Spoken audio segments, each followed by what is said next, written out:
Hey guys, this is Coda here with Connor Mitz. Hey everybody. We're going to give you some coverage today for the 2019 St. Patty's Meltdown, brought to you by Discmania. In Northern Colorado Disc Golf Club. We're going to be out here at Eudora Park. It's a kind of a long and brutal layout they kind of laid out for these guys today. Yeah, and we've got Shawn, Sullivan, Jerome, Knott, Joe Rovere, and Nate Metzler to show us what's good with the course. Should be a really fun card to watch. Jerome's got a crazy sidearm. Nate's got a really versatile game. Joe is Joe, and Shawn Sullivan is a really unique player, and he's really good and fun to watch. Should be a really interesting. Should be a fun time. Feature card here for the first round. First hole is really tricky. The fairway slopes right to left. There's a Mando halfway down, so you have to go on the left side, the creek side of everything. Here's Jerome. The Mando's not as hard to hit as it looked like from the map. He's put that just a little high, maybe. Got to get under those branches. It's really, really a tricky line to hit, just with the OB left, the hill sloping to the left. The trees kind of cut you off from the hyzer line. Yeah, that backhand line's a little sketchy because you're pushing toward the OB when you come down. That's the line you want, assuming Joe got that turned over, which, yep, he did. That's a pretty great drive. Yeah, it's a little really short, do much better on that, but yeah, the low ceiling keeps it from gliding a little too long on you sometimes. Nate's let that one get a little high, it looks like, but flipped over a little bit more than he wanted, but he should have a decent little that's made the out and around those trees there. He's got maybe 80 feet downhill or so from there. Here's Sullivan with probably some of the most unique form in Northern Colorado, but he just turned it over. I couldn't tell there. It's rough. It's not entirely unreasonable from here if you've got a sidearm like he does, and that looks like it's going to be up there. Oh, what a great roll. That should be pretty close. Maybe a little deep. Yeah, left himself maybe 20, 25 feet. It's not terrible.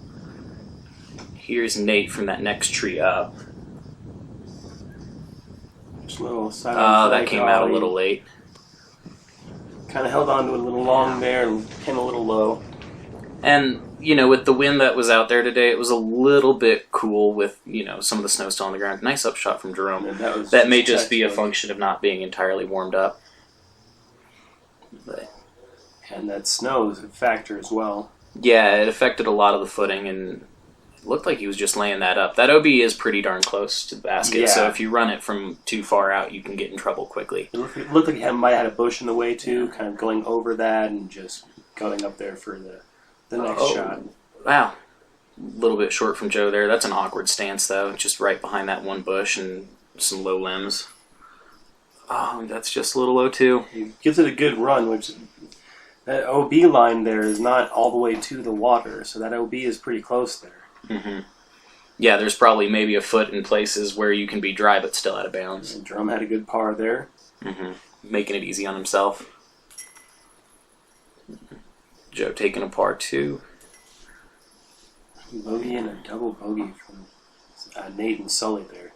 It's an unfortunate start, but it's a really long course. A lot of par 4s. I think there's 9 par 4s on the 18-hole course. Here is stretched out to par 4s for this layout. And all of them are threeable with reasonable shots, but it's really easy to find a lot of trouble here, as you can see with some of the OB. Hole 2 is relatively open here.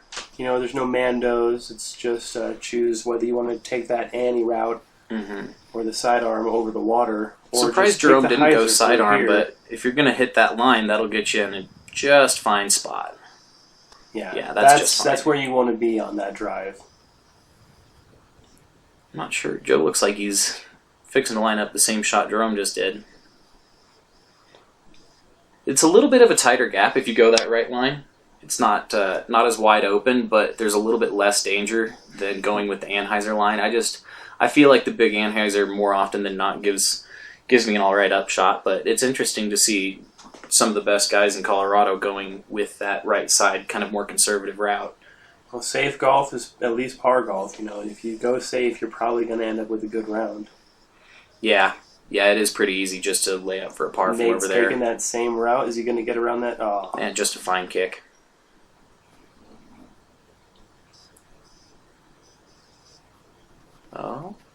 Oh, no. He just looked like he was maybe lining up that route. He does have an interesting technique, you know, that weird form of his, or just different form of his.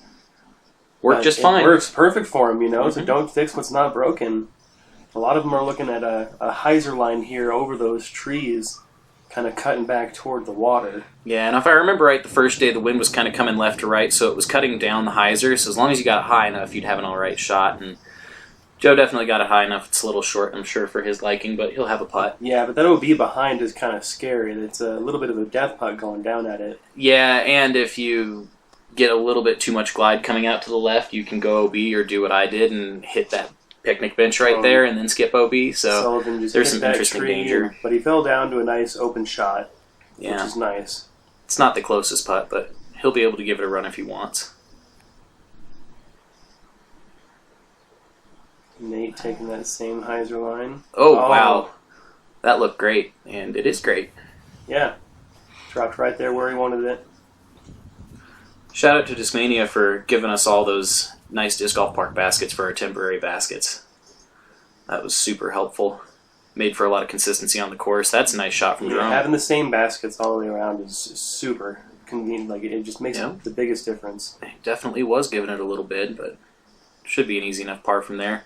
Can see Joe making sure his footing's good. Just chipping through the snow. And it was good enough. It's a great birdie. Mm-hmm.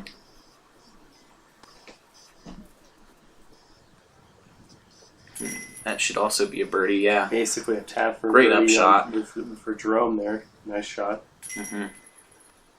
And Nate. Is everyone? No. Sully had that upshot that just hit that tree. Mm-hmm. Gave it a decent run though for his birdie, but take a par, not horrible on that hole. Going into a really tricky hole like this one, you definitely don't want to put yourself behind the 8-ball and have to get aggressive on something like this, because this hole can bite you really quickly. Kind of definitely an island green over that creek and over those reeds, and there are a bunch of trees that are maybe 20 feet short of the basket that are out of bounds, and if you even touch one, they'll kill your shot. Jerome doing what looked like the smart thing. I'm not sure where that landed, but really what you want to do is just get up to the right of that one. I'm not sure what kind of tree it is. Call it a cottonwood. Oak, I don't know. Fairway. Ask Nate Sexton what tree it is. But yeah, you want to put it probably right about there. That. Attempt the backside of this island fairway so you have a nice shot over the OB. Yeah, you can go for the green if you have a crazy arm. Eagle could probably go for this, but he doesn't, and it's really not smart to go for it. Needs to put a move on that one. It looks like it needs to sit down. A little left from where he wanted to be, but he should be open for a shot. Yeah, that'll give him a weird angle, but he'll be there. That needs to not fade very hard. Don't skip, don't skip. Oh, that wasn't too bad. Okay, good. He didn't get as close to the OB line as I thought he was going to. He's far enough away from those trees over there. Oh man, Jerome got himself a weird lie, and this is what I was worried about. Oh. If you try to get a little too aggressive on the hole with something you don't have, it'll really bite you. Not sure who that is coming in there. I think that was Sully, and that's perfect. Yeah. Here's Nate. You got to see how much he has to cut off that hyzer to avoid that tree that he just hit. Stay in bounds. Oh, that's the green flag. Nice. He was safe.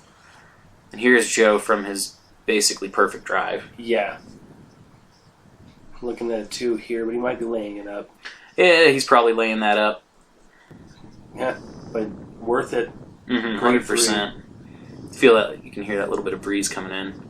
It's definitely windy around the basket and hard to predict what it's going to do because it's shielded by all those tall pine trees. And it kind of swirls when it comes through those trees. Signature Eudora blue spruce. But here's Nate. And this should be for his birdie. Oh, man. A little tester putt left a little low. This is a little bit less of a tester putt. Ooh, maybe not. And taking that OB stroke, you don't want another bounce out there. Definitely. Keep it at a single bogey. Great. Because when you go OB short on this hole like that, when you don't cross onto the island, it's really, really difficult. I mean, you have to throw it in to save your 4 at that point. And there's Joe for a nice, easy birdie, making it look easy. Birdie in there. And then, Nate just picking up his par and walking off. Yeah. Always frustrating to miss an opportunity like that, but The next hole, hole 4, is a great chance to pick up a stroke. Little uphill hyzer hole, sidearm's a fine line, backhand's a fine line. The Mando doesn't really come into play because it's basically just a Mando to not go over the street and try to skip it off the street. You can see you can see right there off the tee pad. Yeah. If you go right at that Mando, you weren't going to be very close to the basket anyway. Looks like Joe's trying a little hyzer skip up. Oh, wow. Oh, kicked straight down. Absolutely cut down. That looked fine, too.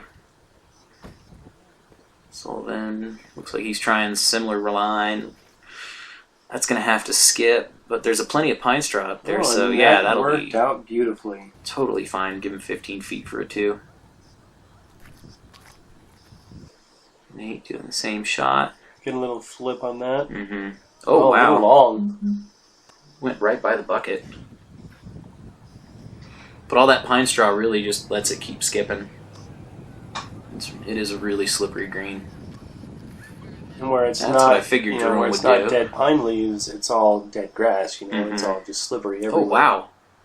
Ooh, and rolls back in off the snow. Big old snowbank might have kept him safe, because there's that parking lot right behind it. So here's Joe. Not the luckiest of kicks off the tee, off that but tree right there too. Giving himself a pretty decent look at par. It's a high percentage putt for Joe. Nate looking at his 2 here. Probably just outside the circle. Oh, man. He knew that right out of his hand. Yeah. Jerome from just a little bit closer. Looks like you found a nice little gap in the snow. Just a little short. Yeah. So this is Joe's par putt. See, right in the middle of the snow again. But great save. That'll work just fine. Oh, there we go. There's Sullivan for his birdie. That's a great birdie. Not the hardest hole on the course, but you saw Joe Rovere got tripped up by it just a little bit. There's some interesting low branches. And things in your way to really make it interesting and keep the rest of the field on their toes, Mm-hmm. Yeah, because if you let it go just a little bit too high, and you're going uphill, so you have to throw it high already. Yep. Just a little bit too high, and it's really easy to get caught by a branch. If you don't have the snow, you can kind of play for that skip, but that snow is just going to kill it. Yeah. Sullivan, with the only birdie there, gets himself back to even. Nice. This is it's a pretty close card right now. Yeah, Joe, 2 down, practically running away with it already. Hole 5, par 3. Pretty basic shot. Yeah, uphill hyzer. There's a little bit of OB behind it, so just don't overshoot it. But yeah, just take anything fast and a little bit overstable and try to put it up the hill. Like that. That was a great shot. Sully coming hard after that birdie. They elevated the basket on this hole, which is a little interesting. Just being on that slight hillside made for a little bit scarier putts than otherwise would Joe, too, happen, skipping right past.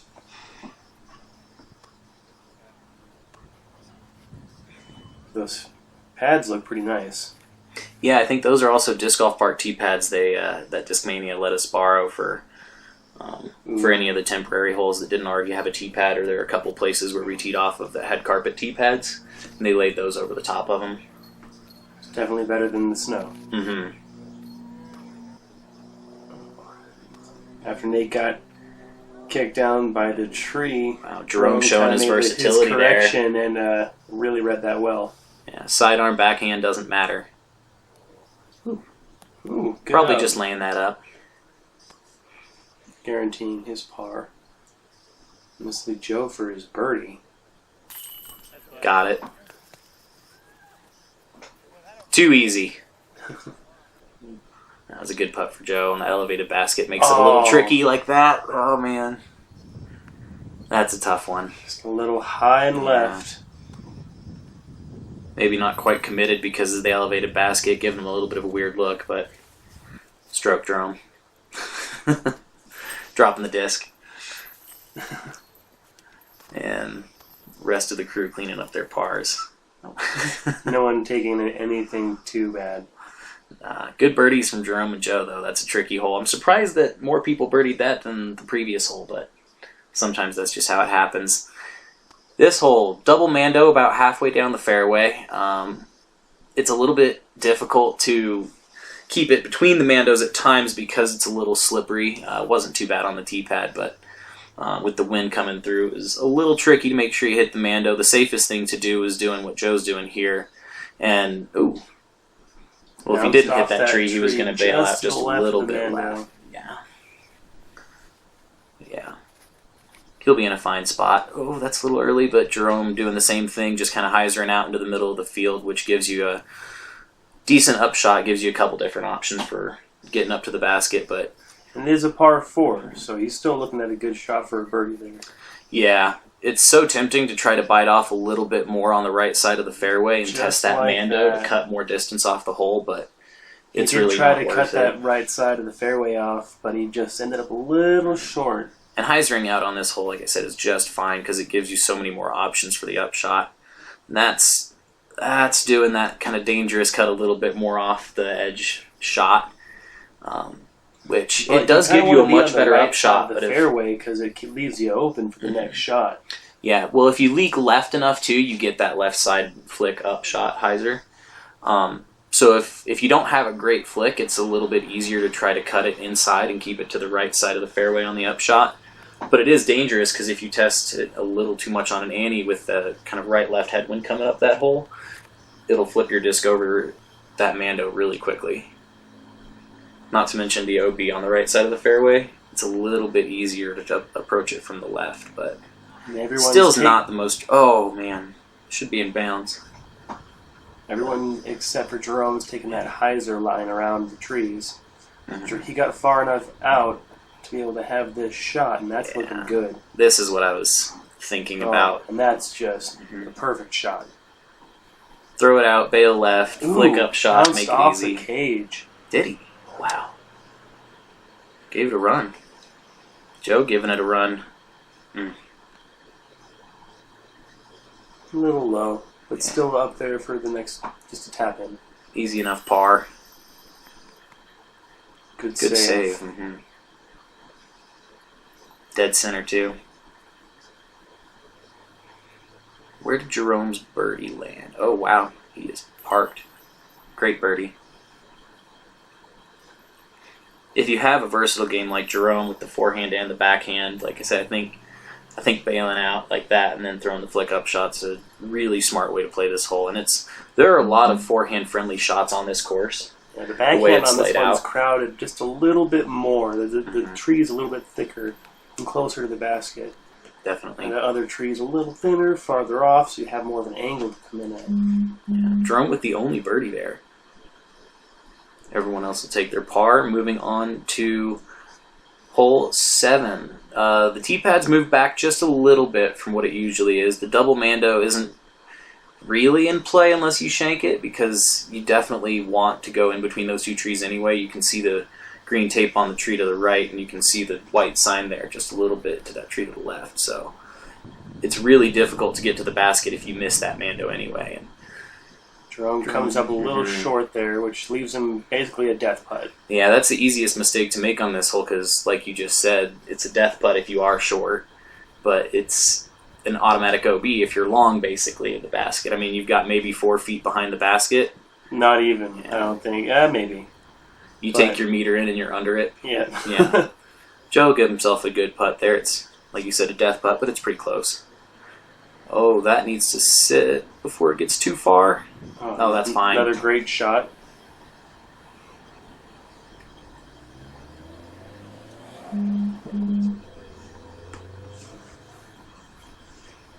Nate, it looked like it might have been a mid-range.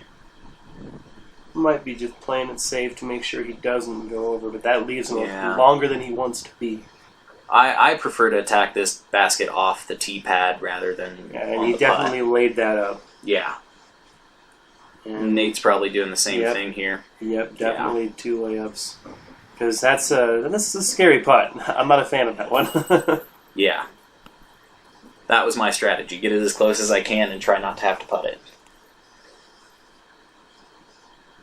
But Joe should also get his birdie here. Yep. Basket held onto that one for him. Birdies, good drives. Mm-hmm. Not that Joe's putt was a bad putt, but those Mach X's are notorious for spitting things out that are coming in a little high. Yep. You want to hit them dead center and hard. Yeah, Mach X's are great if you hit the pole, but other places they're a little bit testy. So a couple of good birdies there. That's a really good hole to birdie because of how dangerous it is. Yep, not everyone's trying to get that. Mm-hmm. This one, they've added some OB deep on, which is interesting. So you're not allowed to blow by the basket and the Mando left of the first tree. So you can go up the middle. I'm not sure we'll see anyone on this card go up the middle because I think they all have proficient enough sidearms to get away with that hyzer shot, Good which is definitely the most from Joe consistent there. shot. And that is going to go ahead and sit short. But as you can see, there's that Nice OB shot from line Joe. separating Oh, we got a backhand. 2 holes. Mm-hmm. And Looks like yeah. Ooh, that's looking like it might. It's a fun shot, but that's the danger, and that's not going to come back in. Roll. Yeah. That looks nice. Oh, that barely tree ticked, but- Barely got it. It's all right. Just outside the circle, I'd Yeah. say. Maybe one of those branches on that tree will get in the way. Maybe it won't. Oh, Ooh. that. I'm not sure if he was trying to go big and hyzer up the middle. That looked like one of those shots where you decide to do one or the other at the last second, and instead you do neither. He But does have silly this running his look par putt. here. He does have that look still. Mm-hmm.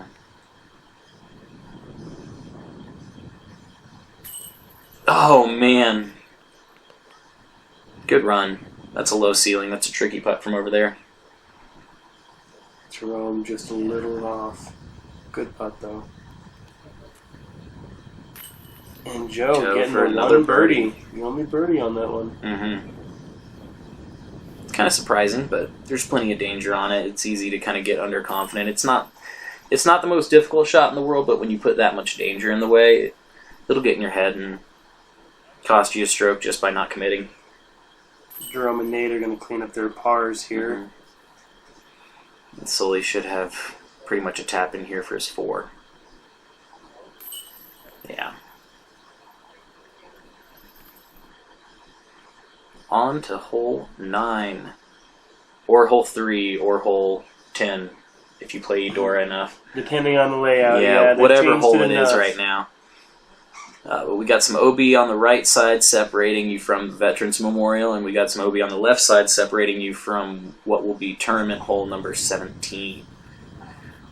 T-pad's a little uphill and it's a little slick, so it's going to be a tricky shot for him. And then, of course, you got those 2 blue spruce at the very end of the fairway guarding the entry to the green.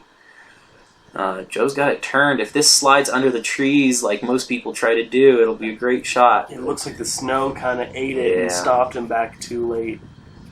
Yeah, the snow melted off quite a bit between Friday and Sunday. I couldn't see where that went. I'm not sure if that came back for him or not. I think it was fading back toward the right, but I can't tell how much distance he put on it. Jerome's got the distance on a sidearm to blow past this and go OB if he really, really decides to get on it. But Really, they're aiming for that gap, that the right gap in those pine trees. Right Nate's there. got it turned over toward it. Keep moving. Oh, and that snow stopped him as well. Yeah, he might be right next to Joe. They might... Couldn't tell where they landed, but those looked like they were going to land underneath that tree to the right. That might bail He out, sounded yeah. kind of worried about it. Yeah, at least he's not under that He tree. should have an open look for it, too. Yeah, that didn't come back, did it? Jerome had some trouble there, and Yeah, from tree to tree on that one. yeah. Going around that tree, alright. Hey, nice up. Plenty good. Okay, Nate's got himself a putt for par. And the way it lines up, he's probably directly behind that tree from the basket. So there's no possible way to get there unless he does that. Gave That it was a a run, good though. attempt. He definitely gave that a good run. Oh. Joe, I would assume, has absolutely nothing from there. Yeah, he's looking under the branches there. Yeah, it depends on how aggressive he wants to get. I mean, he could try to skip it in, but that He's that just seems going like the for his smarter three, thing to playing do. the conservative game. Yeah. Oh, man. It's a High save a left par. again. Yeah. Good par. Kind of slippery footing there, but shouldn't be any problem. Nate as well, getting his par. Jerome taking a bogey. Joe will take a very smart You get par. caught up in those trees back there, and they do eat everything that goes that way. So, I mean, he had a little tricky up and down there. And all the branches are so low hanging over in those trees, too. And Joe had a really good first 9 there. It was a really decent round for him. Got more than half of them. Yeah. Jerome's under par. Sullivan and Nate Metzler here are both at even. So nobody's over par. That's a good sign going into the back half. And this is a tough course. It's a tough layout. They kind of really challenge everyone every year for this tournament. So let's see what they got on the back 9 for us, shall we? We shall. See you then.